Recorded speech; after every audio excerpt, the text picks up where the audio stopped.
What's going on, ladies and gentlemen? Welcome back to the show with no name. It is your boy Ken Jones, the host. We got a great episode going on today, man. I'm really excited. I'm glad I'm getting back to it. Um, we really uh, got some good shit for the show for today. Um, I'm really excited. I got it figured out. I know how to do reaction videos now. I know I'm kind of like on behind, but now I've actually uh, got it figured out on my platform. So we're gonna be reacting to like a couple of videos. I want to say at least three. But the first reaction that I do want to start off with, you've seen the title. We're gonna try to talk about it, and then I'm gonna get my group. We're gonna get the Rhonda Squad and everybody else to join this conversation later on. I should text them that because I do want to hear their opinion about it, but I want to go ahead and express my opinion about it first. Um, I reason why I say the sports world is tripping right now is because in 48 hours ago,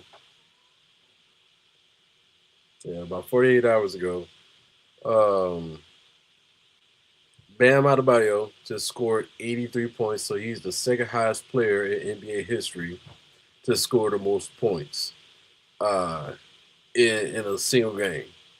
You got Will Chamberlain. He's 100 points, so he's number one. Bam Adebayo is now number two, and then Kobe is 81, so he's number three. Kobe was number two. Now he got knocked down to three because of Bam. So, um, I've been watching a lot of people reacting to it. I just got to watching.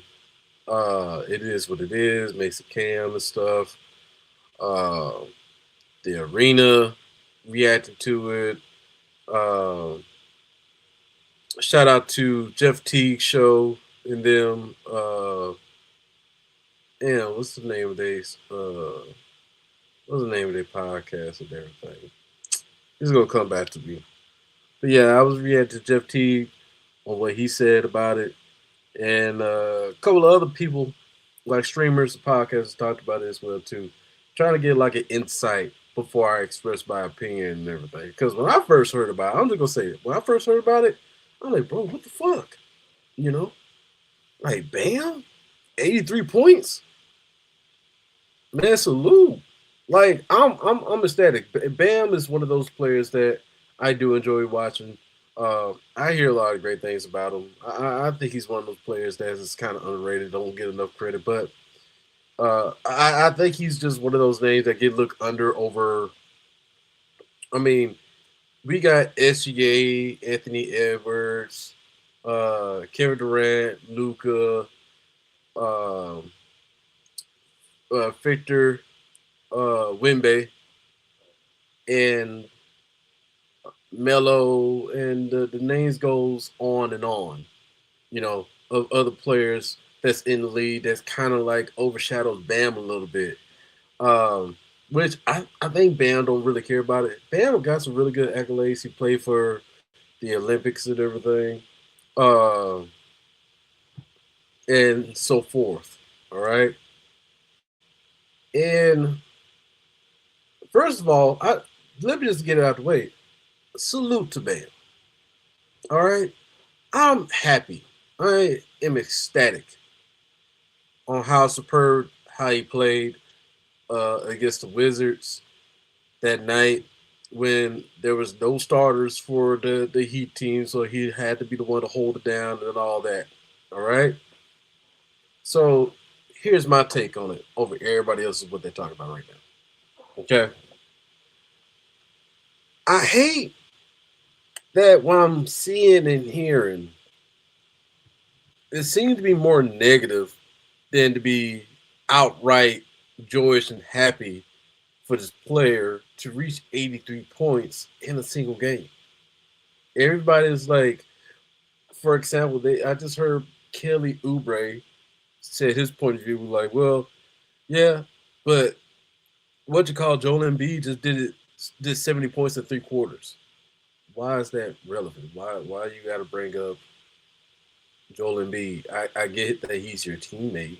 You know, I appreciate you for trying to stand up for your teammate, but then at the same time, it's still not 83. All right. And then people are also mentioning like Kobe will be rolling over his grave because he did 83 points. Like, to respect Kobe, you should just sat down and not played at all before you got to 81 points to respect Kobe's legacy and all this blah blah blah. And then they saying like, yeah, he made 83 points, but he did like 43 free throws and only made like 30 something of them. I'm like, okay, look, let me break this down in simple, multiple ways as possible. Okay. First and foremost, Kobe. When Kobe was retired from the NBA, all right, yes, he still is competitive, but then he is also one of those players that, yes, 81 is not going to be forever. I want somebody to beat my record. You know, that's how much he loved basketball, and that's how much he loves the players in the NBA. That yes, I want y'all to be better than me. All right. Yes, I want to be the greatest, but once it's said and done and everything, I want people to be better than me because that's how he was with Michael Jordan. Michael Jordan players be better than him. That's why like he plays so hard and be harsh on other players because yes, I am competitive. I'm gonna do everything I can to win. But if there's greatness in you, I'm gonna dig it out. And I'm gonna make sure that you achieve it. That was Kobe's goal out of everybody. Kobe not rolling over his grave. And then honestly, if Kobe was alive, Kobe would be happy for Bam. No matter how he had did it. Let's be real. Y'all really think Kobe would be tripping right now, dead or alive, that somebody beat him in 83 points? Y'all really think 81 points is going to be forever solidified as Kobe number two out of all these players that's in the league right now? The way they playing? Honestly, you really think that 81 was going to be forever? All right. I mean, I wouldn't be surprised if somebody would be Wilt Chamberlain 100 points. Sooner or later, I mean, crazy as it sounds, and I know there's a huge conspiracy on Wilt Chamberlain scoring 100 points because there's no video proof of that he scored 100 points. It's only like a radio message that he scored 100 points. So that's like Wilt Chamberlain's 100 points is like, did we really walk on the moon type of conspiracy? why I hear why I hear people talk about Wilt Chamberlain scoring 100 points and everything? I don't really, I haven't really seen people talk about Wilt Chamberlain scoring 100 points in person. That's just something that I need to look more into, but that's a story for another time. But y'all, we really got to be realistic about this, and I hate that all this shit is not sportsmanlike. You know, it's not sportsmanlike at all. It's very weird of how people are just like reflecting. Even coaches are kind of like reflecting his success on the 83 points. All right. Um. So that's my thing about the Kobe situation. I think people just really just like getting really emotional about it. And here's the thing. Let me be clear. I'm a big Kobe fan and stuff. Uh, I always been a Kobe fan since he was alive and everything. No, because I did support the other. I did was supporting other teams, but after Kobe had retired and everything, I look back on it. I realized how much Kobe had left behind other players, and for the league of the NBA. You know, so I really get to see the chance, like hear the stories about Kobe from other players' perspective and everything, or how how he really is. behind closed doors. This guy's like the overall ultimate look of work ethic compared to his compassion for other players to succeed. You know, so guys, I get it. Uh, y'all love Kobe. We love Kobe. All right, but just to be clear, this does not diminish Kobe's 81 at all.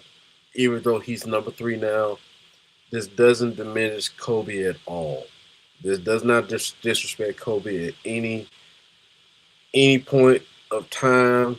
Not now, never will be. Okay, let's get out of our feelings about this. 81 was going to be beat sooner or later. All right. I mean,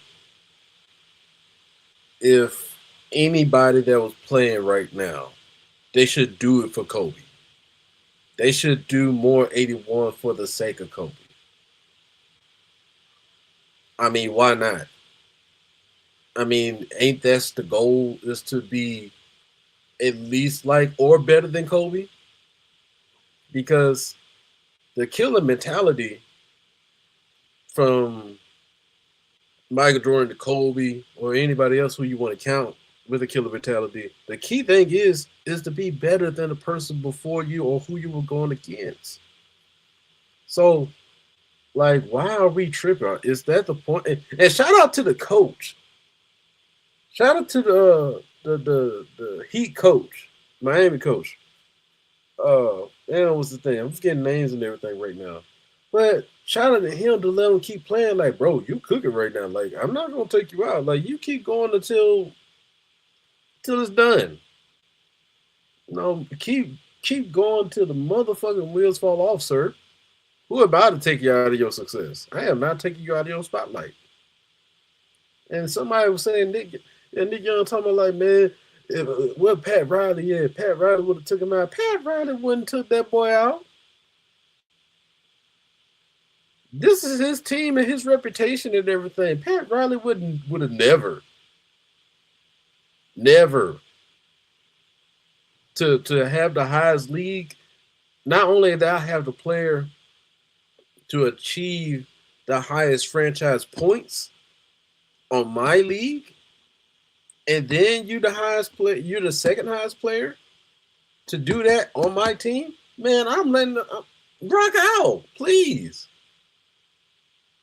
please. And another thing is too, I think people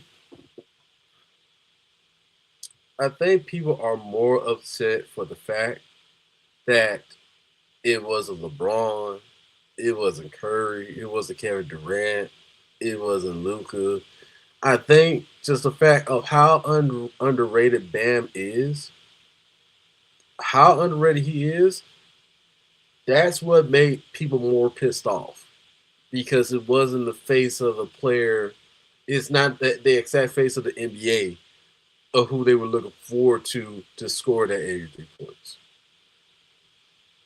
Right? So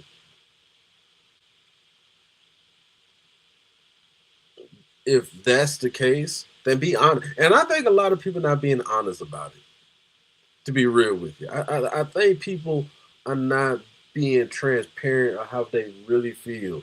Because the thing is, they not really mad at the fact how he got it. They also upset for the fact like who was the person to achieve 83 points. Because I'm gonna be real and I'm gonna be transparent. Would I rather to have like Steph Curry, Kyrie Irving, or Luca to have the 83 points?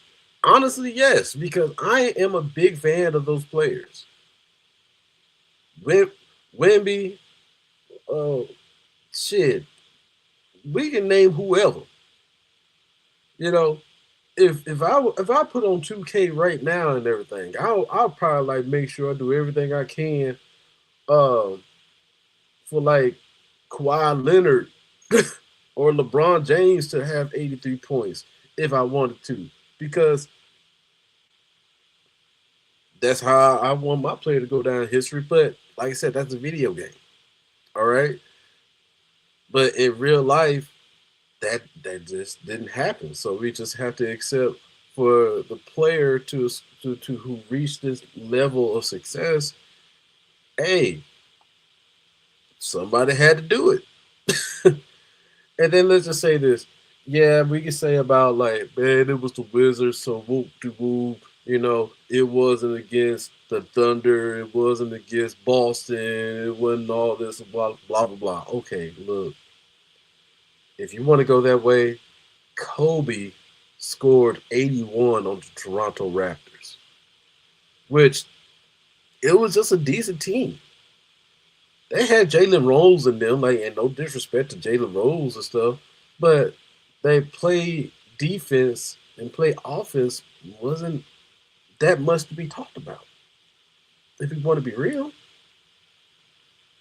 I mean, look, and here's the thing about teams like the Wizards.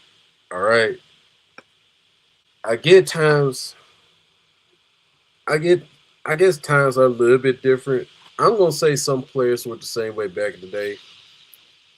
The teams like the Wizards, if you get drafted to the Wizards and everything, hopefully you get a player that's going to change that franchise for the good. All right. That two, they probably trying to tank, and tank has been discussed in sports. Tanking should never be happening in the first place. Oh, okay. Yeah, tanking shouldn't really be happening to the first place. It really should be just like like a random effect of who really gets like the number one pick or something like that. I mean, I don't know, but I would hate to be on a team if I'm competitive and then the coach and the GM is telling everybody like, all right, Ken Jones, sit down. You're done for the game. Uh, we'll regroup in the locker room after this. I'm like, man, let me get my points in. Yes, I know I'm getting the check, and that's the mentality of those teams as well too. You man, like, hey man, we getting a check at the end of the day.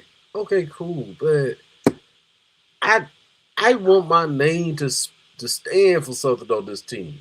All right, and I want to be good enough. Like, if I'm not fucking with you or the coach, I want to at least to have good amount of stats that I can be traded somewhere else if I decide to go somewhere else. All right. Just the fact that y'all decided to tank on this game and y'all fouling, and now this dude got 83 points over my head and everything. This is some bullshit. You know, I mean, I hate that for the Wizards. Uh, I mean, it's already don't. It doesn't really have much good of a spotlight as it is on that team and stuff. But hey, it's the Wizards.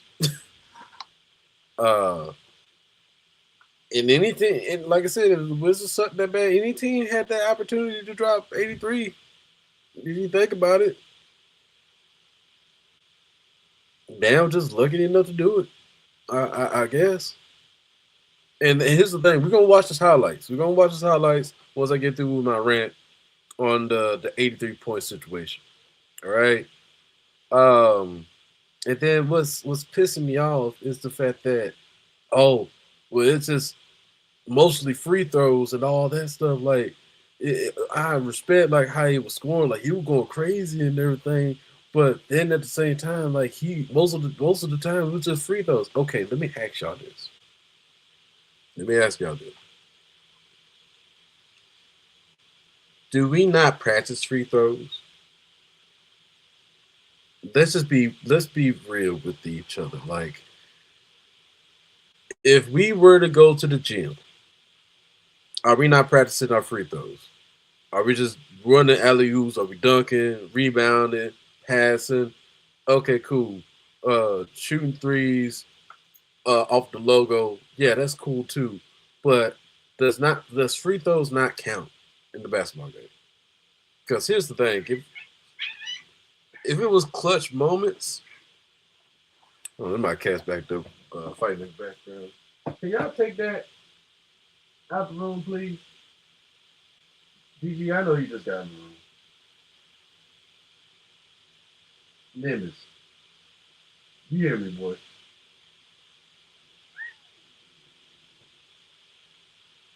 All right, well, DG, I can take him out the room real quick. You're not in trouble. Oh yeah. I need your snack anyway. Mm.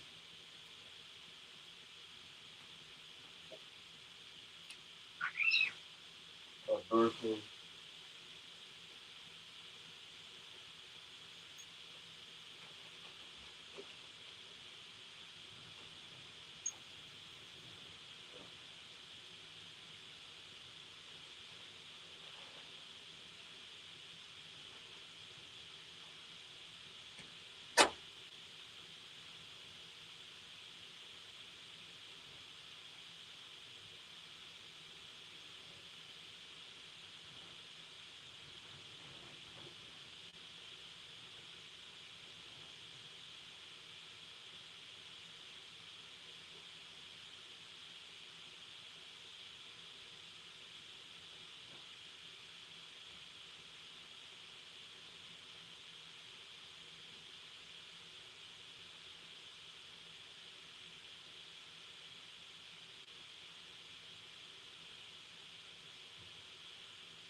Okay, you do this.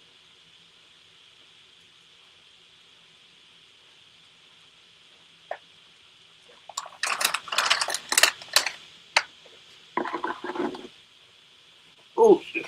All right, all right.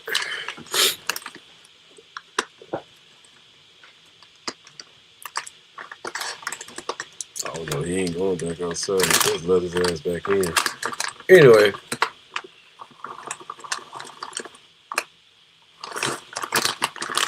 uh, yeah, I was talking about the free throws.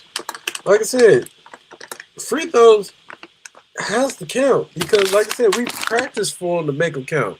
And then if he keeps going to the foul line and everything, that is not his fault. That's on the team. Is having the ass defense, right? And as far as I heard, they was like double teaming and triple teaming them. And I'm curious, on the majority of those free throws, are they and ones? Now, if they and ones, like, look, we gotta call it like it is. Like, if he's getting fouled and making them and getting in ones, like, that's some dope shit as well too. I just can't see why. I'm telling you, if that was LeBron making 83 points and majority of them or half of them was free throw shooting, nobody wouldn't care. Nobody wouldn't be saying anything. Everybody will be sucking LeBron's dick for the fact that he scored 83 points. Steph Curry, whatever. So that's the thing too. We don't have footage of how Will Chamberlain scored 100 points. I'm I'm pretty sure that he had a couple of free throws. I was just saying, man, nigga, it's hard to make a free throw.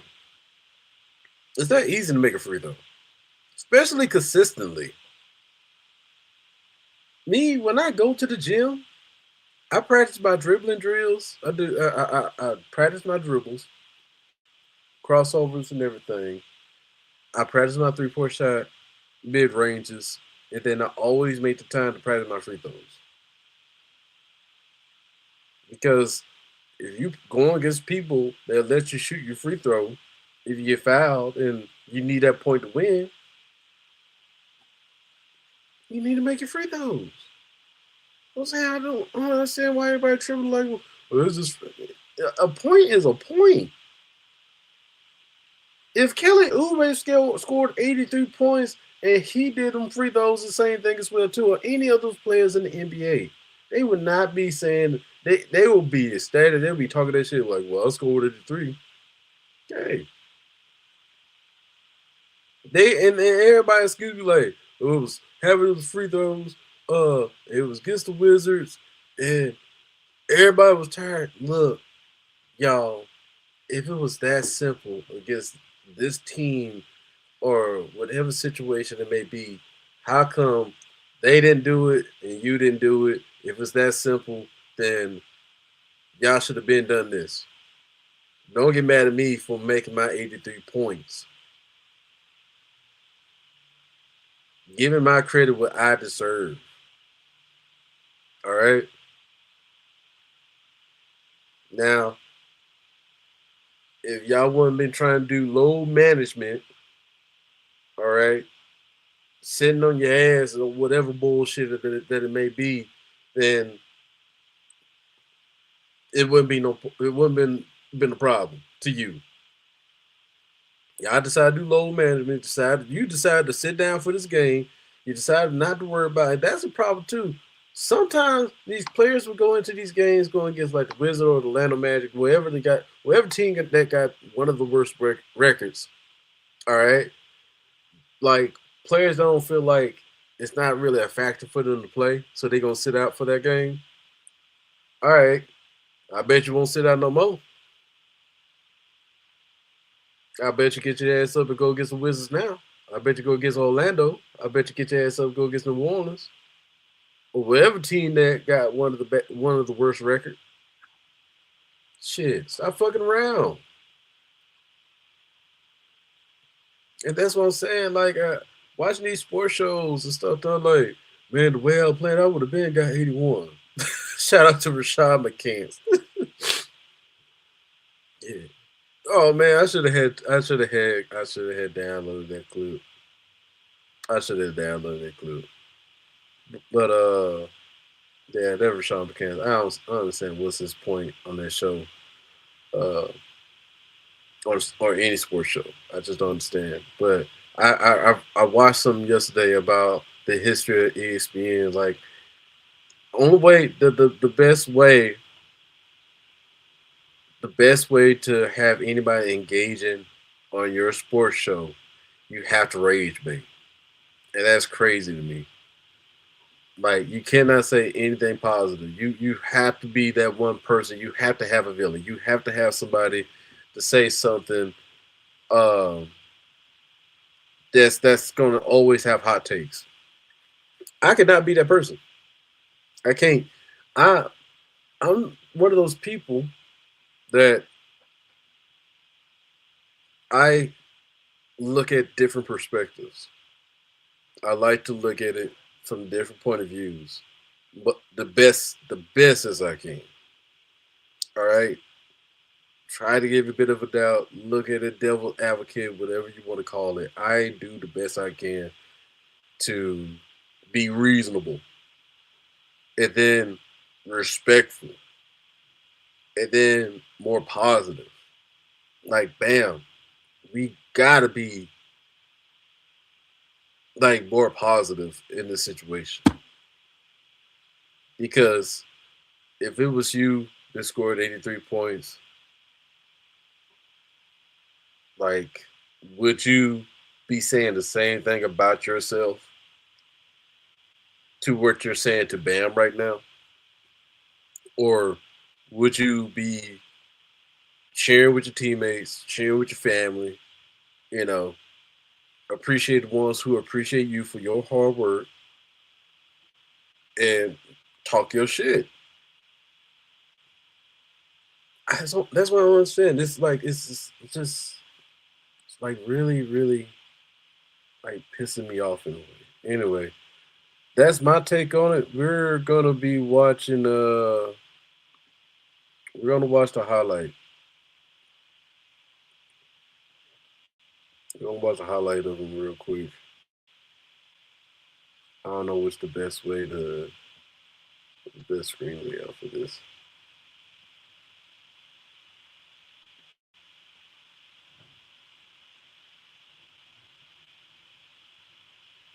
You see me.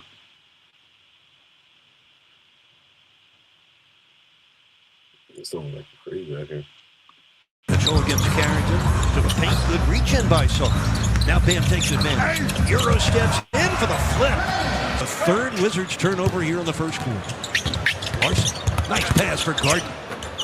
Gives it back to Bam. And a goaltend on SARS. A showcase of the talented two bigs in our matchup. Mitchell cross court for the Bam three. Yes. Miami up by 2. 5.5 left, first quarter. Here comes Bam again against Sar. He slammed it through. He's got 13 on 6 of 7 shooting. Bam from the corner. You gotta love this. Bam Adebayo with a 19-point first quarter. Lead is only 3. Mitchell back to Gordon. Win 3, Bam. Why not? Bam Adebayo right now is playing with so much confidence. Sick'em. Yes, and the foul. Picked off the deck by Larson. You just never know what's in store. Yes, sir! How about some more? A 30-point first quarter. Feet, getting them off balance. Only a 14-point lead for Miami. I say only because the Heat have felt like a dominant team tonight, and there he is, who's had a dynamite first half. He has 20 points. Heat ahead by only 12. Bam spinning on Saul and putting it down. 38. This is Davion. Under a minute left in the first half. Bam. Got it. A chance at a three-point play. For that free throw line consistently. Hey, if I'm dreaming, do not wake me up. Better shooters and some shot creators. Wizards finally doubled Bam on that last play. Here he comes again. He's a runaway man. 92 to 73. Yakachonis for Bam. Yes. Trey Johnson shoots the 3 over Bam. Great defense. There he is again. 52 for Bam.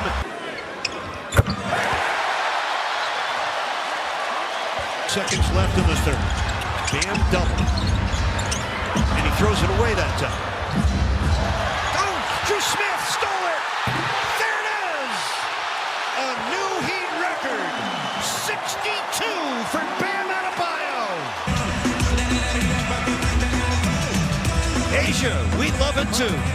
We love every minute of this. For free throws made in a game this year. 64 is up. Also the fast break points too, 19 to 5, and he's really taking advantage in transition off miscues and rebounds. 67 points for Bam Adebayo. Here's Bam. Got fouled. It goes. 69 for Bam. 7-0. They're fucking and-ones. That's what I'm saying. Like,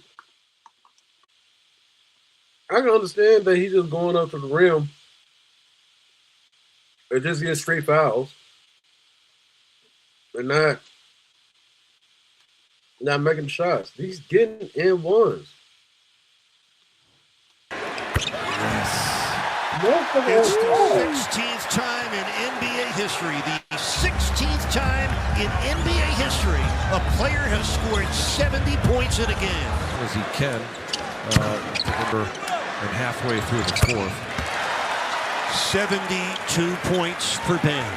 This will be his 35th and 36 free throws of the game. They've had 29 fouls to Miami's 17. In NBA history. I know, it's crazy. He's got 29 fouls? NBA history. I know, it's crazy. 2 points for Bam. This will be his 35th and 36 free throws of the game. They've had 29 fouls to Miami's 17. In NBA history. I know, it's crazy. He's got 74 points. It is the 4th highest scoring game in the history of the National Basketball Association. Most points in the history of the NBA by an individual player. Into Bam! Yes! And a foul! He's got 76!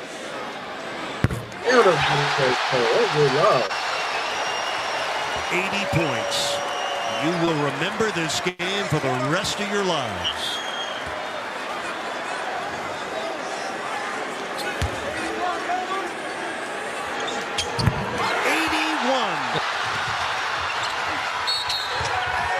He gets fouled. He's going to go to the line for 2 shots and a chance to move past Kobe Bryant.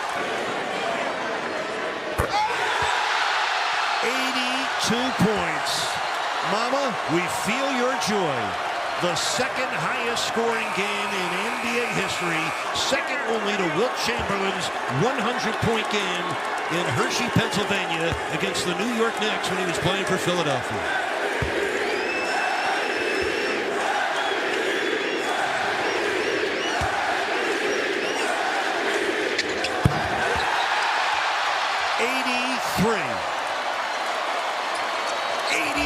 Points for Bam Adebayo. He will come out of the game and hear it from the crowd. And we feel you at home. One of the great games in the history of basketball. Man, that was amazing. That was beautiful. Adebayo, you worked your ass off. You worked your ass off. You deserve it. Shout out to the coach that just stood up. Like, don't play. Let the boy play. You know?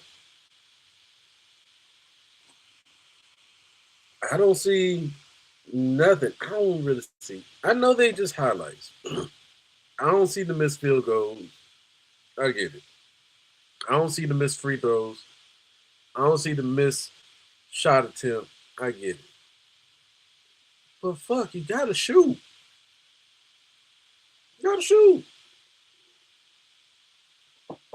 They all shots that you take ain't gonna be good shots. Majority of them are gonna be bad shots.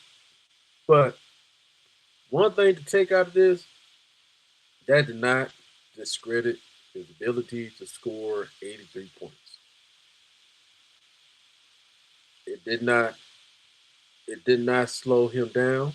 He didn't get discouraged. He kept pushing. That lets you know, gotta practice. Get your ass in that gym. Because like I said, if you're going to keep getting fouled, you make just as many points as just as Bam. Everybody just want to see, like, there's a certain look to get 83 or 100 points. Look, y'all. There's no formula. Let's just be real. I feel like I'm repeating myself. I should be moving on by now because we're 30 minutes in. Look, y'all. There's no certain look to achieving the most score or anything like that. It's not a certain formula where it says you had to dunk this many times, you had to score 3 this many times. Look, there's no formula or an ideal image. We creating our own ideal image of how we wanted to look when we score 83. But look, let's be real, y'all. It's not. It's not. You can go on a lot of NBA records of this day and back then and look at who is the highest blocker, who has the most steals, who has the most assists.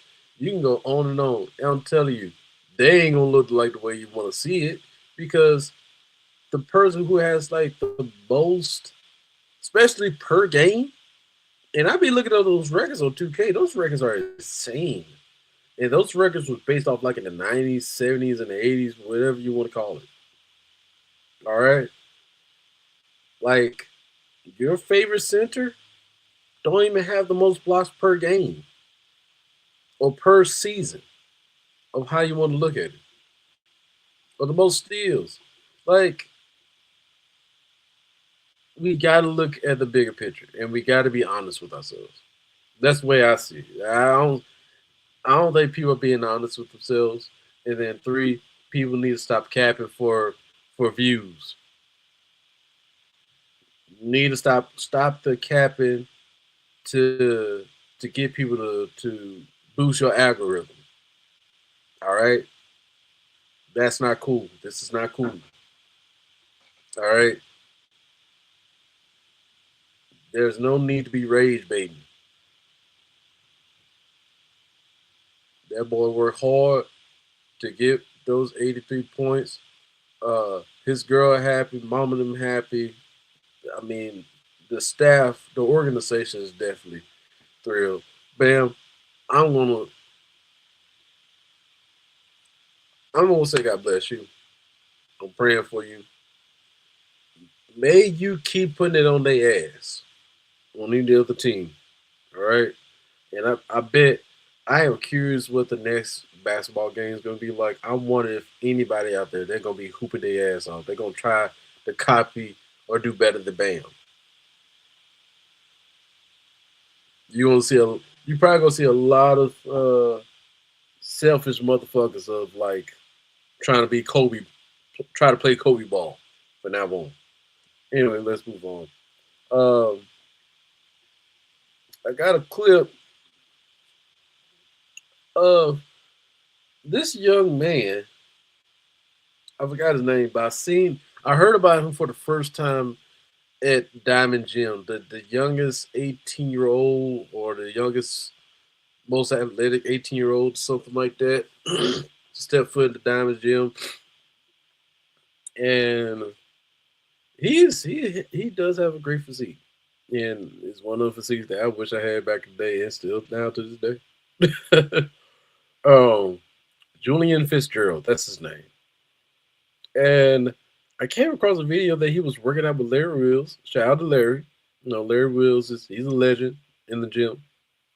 Fitness model, fitness influencer, athlete. So shout out to Larry, man. I'm seeing people I'm seeing a guy react to the video of him working out with Larry and everything as well too. And it made me go like, let me bring this up on my podcast and let's discuss this. Weird out being flex. I'm not sure how many I just did. That's how you get bigger. That's how you grow strength. Is being able to like take, I don't think necessarily a loss, but being able to be like, okay, I can do this, so I need to go down. And that way, when I start with this, just take a glance at the expressions on Larry Wheels' face in disbelief of the things coming out of this kid's mouth. Weird out being flex. I'm not sure how many I just did. That's how you get bigger. That's how you grow strength. Is being able to like take, I don't think necessarily a loss, but being able to be like, okay, I can do this, so I need to go down. And that way, when I start with this one, I'm probably more likely to get 4 range of motion and actually go from that. This kid admits to being a skinny kid, only lifted for 3 years and achieved this status. So, I mean, look, he can barely even hold the bar. But look how crap his form and movement prowess is. Maximizing his genetics. You guys have been hearing me talk about it. Maximize your genetics. Whenever, it's time to put in the work, that's where I kind of specialize, and I just lock in and just do what I need to do and more. You know what I mean? Sure. Go.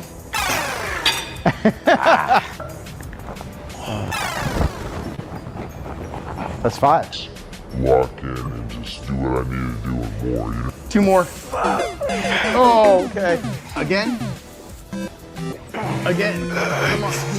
Come on. If you've ever seen bigger peaks than this on anyone ever. I can hear the keyboards click, click, click, clattering. Let those comments pour in. Up next, Julian Fitzgerald, 18 years old. Your conditioning right now is better than I had for my show. Thank you. You just turned 19 years old. I'm not even sure I want to give this guy airtime. At 18, my post-workout high-protein snack was a PB and jam sandwich. I don't plan on hopping on any PEDs anytime soon. Maybe you guys have seen him trending on Instagram.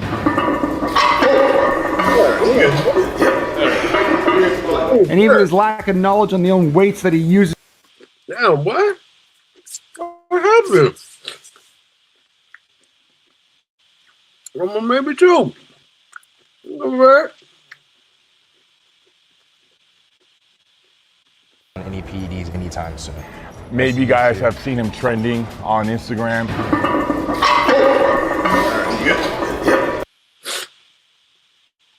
I don't know how how the fuck you do that. I don't know how you do that. Your hands that soft? You got no good grip? Something on your mind? Well, you're too young to be crying, too young to die. Thank God somebody was there. You know, shout out to Larry Williams. And even his lack of knowledge on the own weights that he uses to get this big and bulky. I mean, hey man, if you go for it, I'll go for it too. It's not supposed to be easy.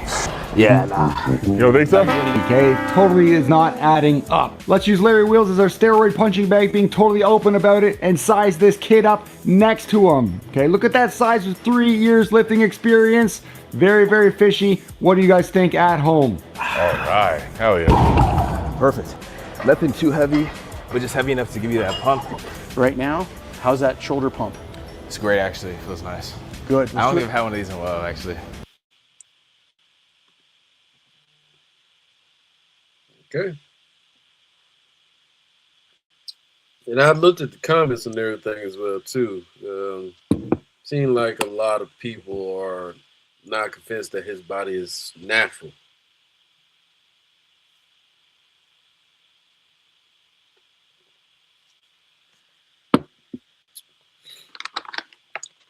And seeing that he's not fully knowledgeable on what he's doing. Probably just taking the shit and doing it just to look good.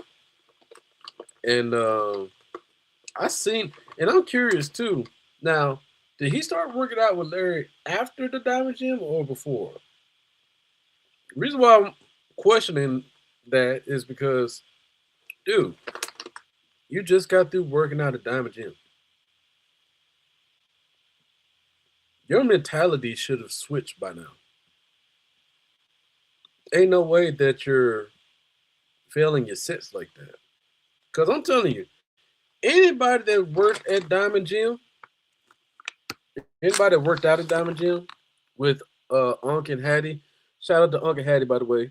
I mean, it is my overall goal one day to work out at Diamond Gym and die.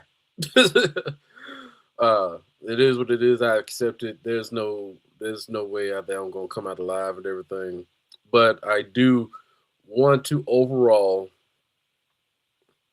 at least prepare myself. There's nothing mentally I can prepare myself, I think, going to the Diamond Gym, but I want to at least have a chance to fight for my life. Let's just say that. Shout out to Uncle Hattie and everybody else that's part of the TTD program and anybody that's part of the Diamond Gym, man. What y'all doing is life changing, is motivating, and keep going. My main question that I want to ask Unc and Heidi, like, you know, I know, like, what y'all saying. It's just that I get what y'all saying. I get why you do it, but it's just like how you keep doing it every day. Not working out, but like how do you take the mental capacity and the time to do what you do for the next generation, for people like Destroying and people like me that just like need to die, be brought back to life again and have that drive. It's just, I want to be like that one day. I'm just like, how do you keep doing it? But anyway, back to what I was saying. Usually anybody that works out at Diamond Gym definitely comes out changed, or changed in a good way or a bad way. Change, like their mentality is clicked on how they approach life and approaching life in the gym. Like Destroying and Matt the comedian, like they came back. Matt came back the second time and embraced the gym culture there. And I'm pretty sure like he can't work out the same way anymore. Like he has to work out like how Uncle Hattie does now, because that's how you really challenge yourself. That's how you really push yourself. You know, destroying. He made a skit about it. I'm pretty sure he's working out the same way, like Uncle Hattie does. When you're at home. And I seen some people come back as well too. Like just the fact they miss that. They want that. They need that. You know. But for this young man to not really push himself like he did in the Diamond Gym and failing his sense like that.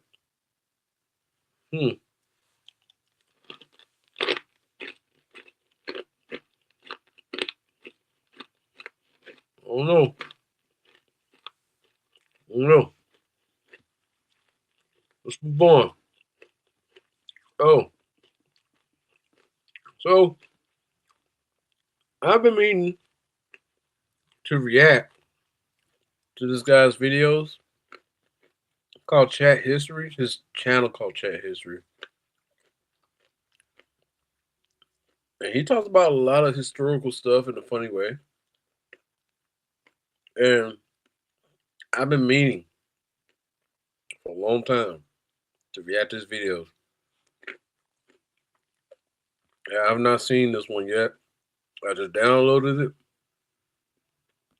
But let's get to it. This one is most embarrassing deaths part 3. I have watched part 1. Part 1 is what maybe subscribe to the channel. I don't know if I watched part 2. Anyway, he got a lot of good stuff on here. Educational, funny. Let's get to it.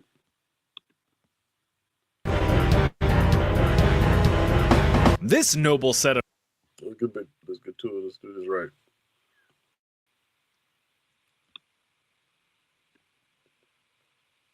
Embarrassing royal deaths. Embarrassing royal deaths. Part 3. This noble set of nostrils is none other than Charles VIII, the only surviving son of French King Fela, Louis XI. The year is 1483, and thanks to a generous inheritance from his dad's cold corpse, he is now the new French King Fela of France at the angsty age of just 13. But since teenagers aren't the most qualified to rule entire kingdoms, his 22-year-old sister, Anne, took the reins as head of the kingdom until Charles came of age. God, these artists were mean. Now, to her credit, Anne was a pretty solid ruler in her own right, keeping the Kingdom of France afloat for 8 years until Charles's 21st birthday in 1491. She was able to stomp out rebellious nobles and maintain strong royal authority. But now, it was the super schnoz himself up to bat. His first major strategy as King of France was to sign all kinds of peace treaties to make extra super sure that no one was going to invade. After all, the 100 Years' War just ended not that long ago, so he kinda needed some peace of mind. So for a little while, Charles remained on the defensive, until it was time to not do that. If you know geography, you know that just a croissant's throw to the southeast is the Italian peninsula, full of Italians. Around this time, the region consisted of a whole mishmash of kingdoms and republics, with the biggest bit of the boot being the Kingdom of Naples, headed by one King Ferdinand I. He was a dick. So much so that the friggin' Pope of all people encouraged the peaceful Charles to invade and take the kingdom for himself. Side note, Naples once belonged to France, but then Ferdinand's dad, King Alfonso V, yoinked that shit several decades back for the Kingdom of Aragon. You're following all of this, right? So with that plan in his back pocket, the seemingly innocent Pope proceeded to persuade. You like it in Naples? You take it in Naples. Come on, you take it in Naples. What's he saying about nipples? Oh. With some questionable encouragement, Charles switched to attack mode, prepping France for full invasion. King Ferdinand, seeing French forces looming on the French horizon, warned his kingdom and allies of the imminent threat before his own departure into the great Bed Bath & Beyond. In his stead was his son Alfonso II, who tried to reason with the invading Charles, telling him that he could take Milan instead, but leave Naples alone. Well, in 1494, Charles did take Milan. And then everything else. This was the first of many Italian wars. A French government was slammed into place, but just a few months later, the Italian peninsula discovered the power of friendship and drove the French from the land, bringing it all to a net zero outcome. although all the neighboring kingdoms and such now knew that the Italians were easy pickings. Charles frigged off back to France with the goal of rebuilding his army to slap the shit out of some more Italians, but was never able to do so. Despite his ambitions and yearning to conquer in the name of the crown, the substantial mountain of debt that he just incurred prevented any future conquests. War is expensive after all. So unable to make any external changes, he instead looked towards the internal. Why they had a side piece like that? Woo. What a ton of cocaine in that nose right there. Focusing on cultural expansion and pioneering the French Renaissance. He relished in lavish architecture, the arts, and sports. One particular sport being jeu de paume, or game of the palm. Think tennis, but instead of smacking a ball with a sturdy racket, you did it with your bare hand. Charles just loved watching a bunch of dudes whacking their balls around, but sometimes life's simple pleasures end up cutting that life short. While heading on over to a match on April 7th, 1498, the king accidentally wanged his melon on a stone frame of a low doorway. A temporary moment of embarrassment, but with permanent consequences. The king shrugged it off and continued to watch the game, and everything seemed fine. Until it wasn't. The king collapsed in his seat and fell into a coma. What? Medical attention was called right away, but King Charles VIII had died just 9 hours later at the age of 27. He left the Kingdom of France fractured and in massive debt. Now, this little mishap is the king's most cited cause of death, but some modern historians claim that neurosyphilis and epileptic fits may have had something to do with it. Luckily, though, the king had 6 whole kids to carry on the family lineage. Oh wait, they all died in infancy. But damn, man, them kings back in the day, they were not really lucky with kids, man. They weren't, especially when they're trying to pass on royalty.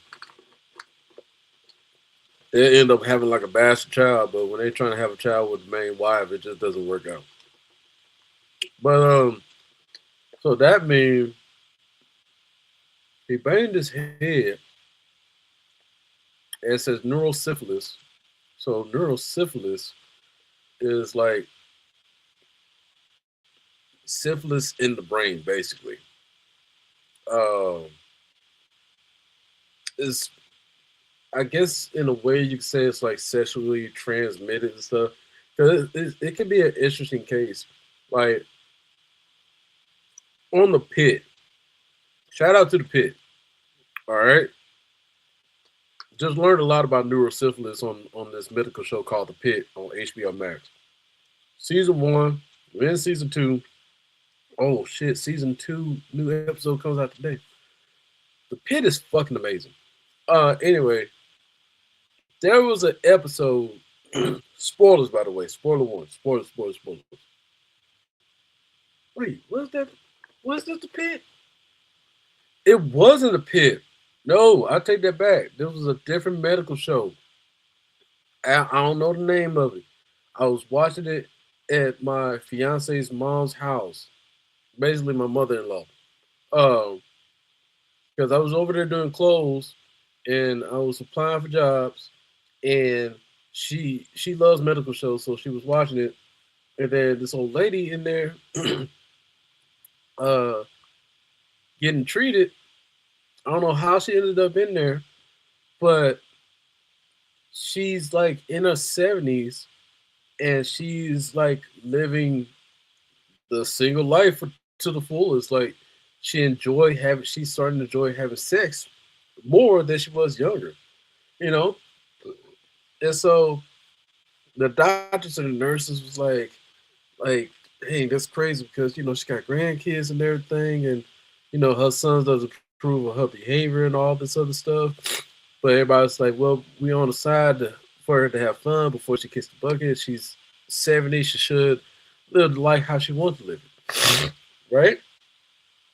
So, come to find out that she didn't get it from the partner she was with currently. She got it from her husband who passed away. So she's basically a widow.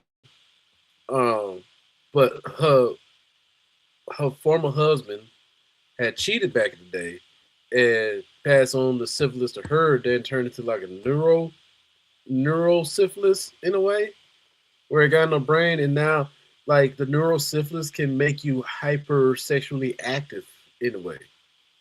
So, but if it's not treated though,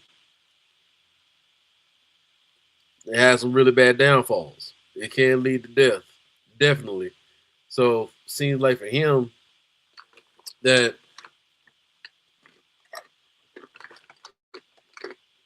neural syphilis kicked in some way,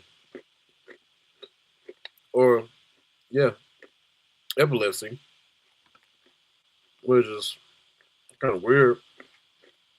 It would have been shown signs of epilepsy, but I don't know. Sounds different back there. But yeah, this lady, she ended up finding out, the lady in the show, she ended up finding out about the neurosyphilis. They would say like, well, it needs to be treated. She was in a point like she don't want to get treated because if they treated she was like, if you treat my neurosyphilis, I lose my sex drive. But it came down to the point where she sacrificed the neuros. She got rid of it and decided to get treatment for it. That way she could stay focused on being a grandma. Interesting episode. Bummer.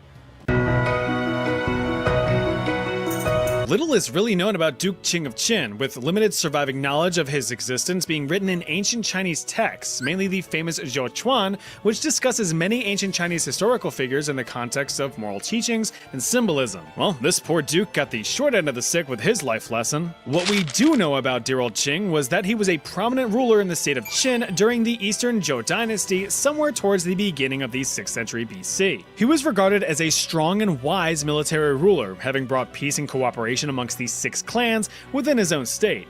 All he did was divide the state's existing military into 6 separate branches, one for each of the clans.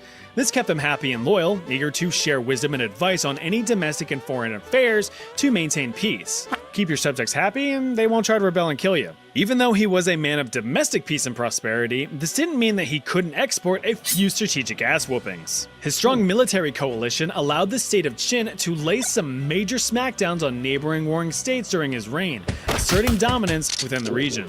It's just a shame that such a prominent figure would be subject to such a bizarre death. According to the classical Chinese text in the Zhuochuan, Qing was suddenly struck with sickness in the summer of 581 BC, feeling like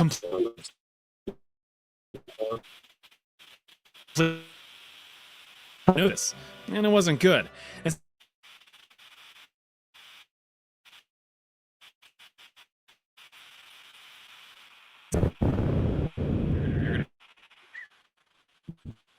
The Shonen Duke that he had time to live, specifically that he wouldn't live to feast on the wheat of the new harvest season. The Duke did not like that, so he had the shaman executed. Nice.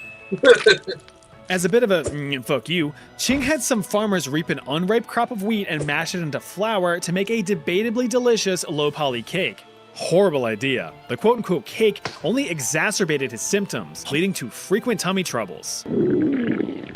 Such rumblies in his tumbly meant that he had to make a poopy and a potty.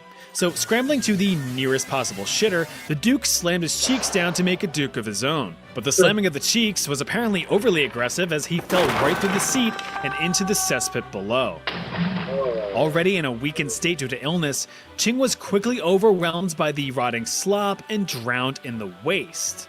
Now, I know what you're thinking. With bizarre deaths such as this, there's often the suspicion of over-exaggeration or falsehoods, with more reasonable explanations for one's passing being brought up in other texts. However, a few other works of the time also mention this exact event, with 0 other sources even alluding to evidence of foul play or even an uneventful natural demise. So Qing is remembered as the Duke that fell into a turlet and done drowned. Pretty shitty. Oh, drowned. With a name like Stanislav Leszczynski, you know this guy was destined for greatness, and he was, kinda. During the Great Northern War, Sweden was just frothing at the gash for some faithful allies to assist in their defense against Russia and the aptly named anti-Swedish coalition, one of which was the Kingdom of Poland. The current Polish monarch, King Augustus II, was a cool guy and all, but wasn't very supportive of the Swedes. Stanislav, one of the Polozers, had been installed on the throne by Sweden in 1704, and his rule remained valid as long as Sweden remained undefeated in the Great Northern War. The Swedish got their fish handed to them in 1709, with their king dethroned and forced into exile. With that, Augustus II politely knocked on the Polish royal doors to reclaim his throne. Sad Stanley was swept to the sidelines, but started to strategize. His beautiful cotton swab of a daughter got hitched to King Louis XV of France in 1725, a critical move of politics and power. With the French king now giving the old to his daughter, Stanislav would have a stronger claim to the Polish throne when the time came. And just like the... Wait, what?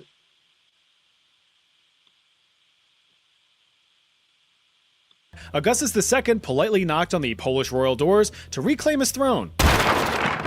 Sad Stanley was swept to the sidelines, but started to strategize. His beautiful cotton swab of a daughter got hitched to King Louis XV of France in 1725, a critical move of politics and power. With the French king now giving the old to his daughter, Stanislav would have a stronger claim to the Polish throne when the time came. And just like the French king, that time came rather quickly. In 1733, Augustus II had a bit of an embarrassing death himself. He went and snapped off an entire toe when entering a carriage.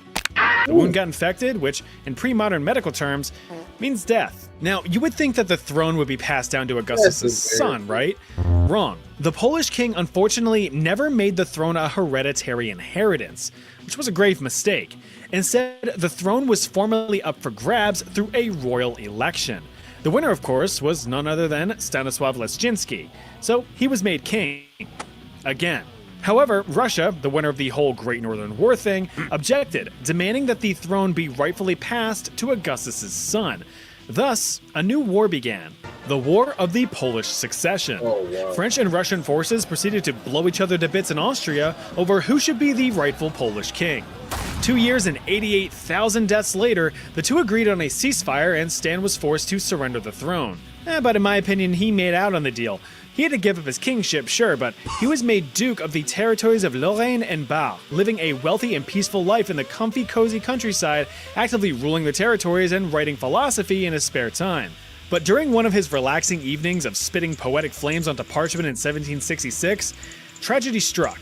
Clad in his iconic silk robes, the now 88-year-old Stanislav nodded off near the fireplace. A rogue spark set his clothing ablaze, waking him up in a panic.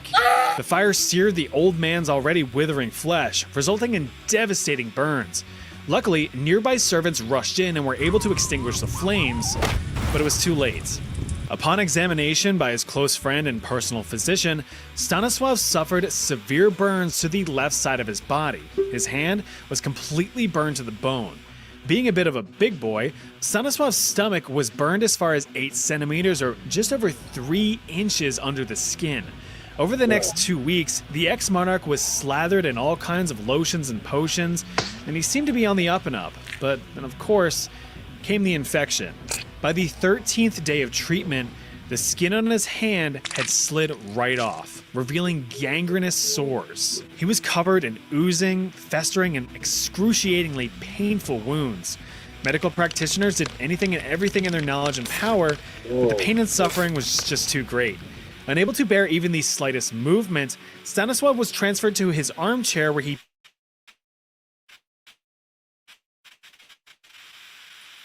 The territories of Lorraine and Bar transitioned over to French control upon his death, a stipulation that was agreed upon when he became Duke. Word of advice, don't sleep within inches of an open fire unless you want to end up a burnt pile of pus. Rest in peace, Stan. Motherfucker, yo. Oh Bila the Bison was a man of great fame, whose physical achievements gave him his name. Vigorous strength and tactical skill forced friends and foes to bend to his will. Power he had, but a crown he had not. In a brother's betrayal, he would find himself caught. But blood can be spilled and bond can be broken if you've only the will and the words to be spoken. Now take caution and heed with what was agreed. Your fate will catch up at blistering speed. Heavy is the crown if the throne should be weak, for this king will be lost with a simple squeak. That took me like 20 minutes to write. Anyway, Bila of Hungary was a strong dude, having gained his fame after slapping the socks off of a formidable Pomeranian warrior. No, not the dog, the region. His big brother Andrew was crowned king of Hungary around the year 1046. That was good news for Bila, because thanks to the Hungarian rule of fraternal succession, he would be next in line to the throne in case anything happened to his brother, which, of course, being king, usually meant that something was going to happen to you. And something did, but not from any foreign entity wishing to grab a piece of that land. It was Bila himself. Andrew had completely circumvented that whole tradition of fraternal succession, revising the rules to instead have the crown passed to his own son. Daddy, I wish to be king, Daddy. But Andrew famously offered Bila a choice. Take the crown and probably get assassinated, or take the sword and remain a faithful and noble warrior. Bila took the sword, but had no intention of remaining loyal. After gathering a gaggle of groupies who supported his claim, Bila turned against his brother in 1060 and seized the crown for himself. Andrew died. Now king of the castle, Bila got to work, aiming to sweep his whole just stole the crown move under the rug. He gave clemency to any of his brother's supporters in order to build loyalty and trust, but of course, not everyone was happy with the usurper. That Holy Roman Empire just next door was looking a little kerfuffled, having supported Bila's nephew, Solomon, as the true king. Bila had attempted to compromise with the big scary empire, offering the would-be king lordship, but them Holy Romans shot it down. With no peace treaty in the cards, Bila built up his defenses in anticipation of an invasion, but he knew that this would be futile. Just 3 years into his reign, he planned to give up the throne to his nephew amidst political turmoil, but the throne would be lost sooner than expected. In the summer of 1063, the chronically concerned King Bila sat ever so comfortably on said throne. Yep. According to several medieval chronicles, including the Chronicon Pictum, a 14th century Hungarian compilation of 11th and 12th century records, Bila's own throne collapsed out from underneath him. Was it sabotage? Karma? Poor craftsmanship? Who knows? Now, he was still alive, but Bila was seriously injured from the whole debacle, reportedly seeming half dead. Well, he became full dead several weeks later, succumbing to his injuries in September of 1063 at the age of 45. That little nephew of his ended up taking back the throne. After it was properly repaired, of course. Archduchess Matilda of Austria didn't really get to accomplish much in her life. That's because she was only 18 when she crossed over into the Shadow Realm, unfortunately by her own mistake. And boy was it a doozy. Matilda came from a powerful family lineage. Her grandfather, Archduke Charles of Austria, was a key figure in defeating Napoleon Bonaparte in the Napoleonic Wars.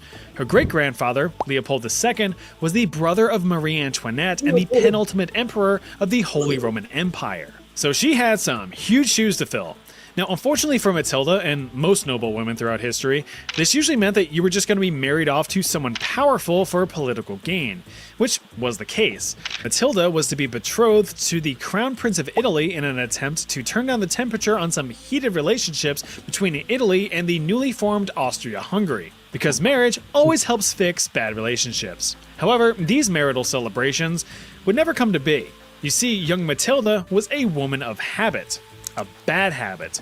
Since she lived in such a state of stress, she savored the smoking of cigarettes. Of course, her father wasn't too keen on this tendency of tobacco dependency, often warning her of the dangers of such a habit. This habit is dangerous.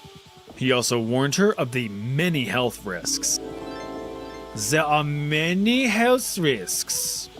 Finally, he had straight up forbidden her from smoking. But all of those foreboding flashbacks didn't prevent the Archduchess from indulging. One evening in May of 1867, Matilda was getting ready to attend the theater, dressing up in her finest, poofiest, most combustible dress. After fitting into the thing, she fancied herself a tobacco snacky, letting one up for a few quick drags. Whilst puffing away, her ear holes detected the vibrations of footsteps approaching. Her father's footsteps. In a panic, she carelessly concealed the cigarette in the back folds of her dress. "All ready to go to the theater, my dear?" he said in whatever language Austrians speak. Ach, very good.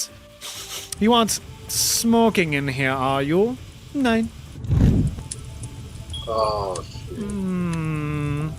Okay then, off we go. The poor girl's dress ignited in a roar of flames. Her blood-curdling screams alerted servants to attempt to extinguish the fire. They were successful, but the damage was done. The Archduchess's neck, her back, her arms, and her crack all suffered severe second and third degree burns. She was alive, but in critical condition. Ugh, so no theater. For more than 2 weeks, Matilda received around-the-clock care for her wounds. Similar to poor Stanislav from before, the medical knowledge at the time surrounding treatment of severe burns remained limited. No more than just lathering ointments and bandages and hoping for healing. The crucial process of removing dead skin and applying antiseptics just wasn't standardized or even practiced yet. This resulted in victims succumbing to deadly infections from the fetid flesh. Matilda's wounds turned gangrenous as the infection continued to spread. Despite medical efforts, she died from her self-immolation injuries on June 6, 1867. Remember, that smoking kills. Unless you're smoking a tender rack of ribs.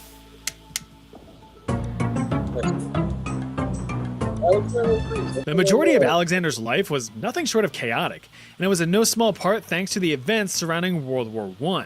Dear old dad, King Constantine I, set a Greek policy of neutrality when Europe was banging away at itself during the Great War. This was neutral on paper, but Constantine's familial ties to the German crown had him leaning in that direction. I mean, he was married to Kaiser Wilhelm's sister for Pete's sake. No need to piss off the in-laws. Instead, he ended up pissing off his own people. His political stance angered the Greek prime minister, who went and tattled to the Triple Entente of Russia, France, and Great Britain. Fearing a new potential enemy, they decided to nip Greece in the bud. In 1917, Constantine was thrown off his throne, surrendering it to his younger, more easily manipulated son, Alexander. Alex regrettably accepted the crown at age 23. You see, even though he was now king, Alex knew that he held no real power. That was instead now transferred to the prime minister. Now viewed as traitors, Alex's family was cast into exile. As for Alex himself, he fled Athens to his family's summer home in Tatoi, which is like right up the road. Seriously, it's like a half-hour drive. But it was here that Alex suffered what he thought was a rather inconsequential wound. Well, he was about to be proven very wrong. While out on a stroll on the palace's property, Alex noticed that his pet dog was getting bullied by one of the palace's steward's pet monkeys. He rushed over to break up the fight, but was intercepted by a second monkey bearing vicious fangs. Macaque! That's right, a Barbary macaque. The monkey chomped Alex right on his chest and on his leg. Luckily, he was able to fend off the beasts, returning home to assess the situation. The bites were small, so Alex wasn't too terribly worried. His wounds... Macaque! That's right, a Barbary macaque. The monkey chomped Alex right on his chest and on his leg. Luckily, he was able to fend off the beasts, returning home to assess the situation. The bites were small, so Alex wasn't too terribly worried. His wounds were hastily cleaned and dressed, but not properly disinfected. You can probably guess where this is going. Just a few meager hours later, Alex developed a crippling fever. The wounds had already developed an infection, and sepsis was beginning to set in. Sepsis, in case you didn't know, is your body's oh fuck response to a severe infection. Your immune system goes into crazy maximum overdrive to fight off said infection, but can very well end up killing you as it tries to save you. Unfortunately for Alex, his doctors could not control his fever and considered amputation of the affected leg to minimize further spread of the infection. Neither doctor wanted the figurative and literal blood on their hands. The king's condition worsened over the following weeks before he finally bit the dust on October 25th, 1920 at the age of 27. Never mess with monkeys. They are no joke.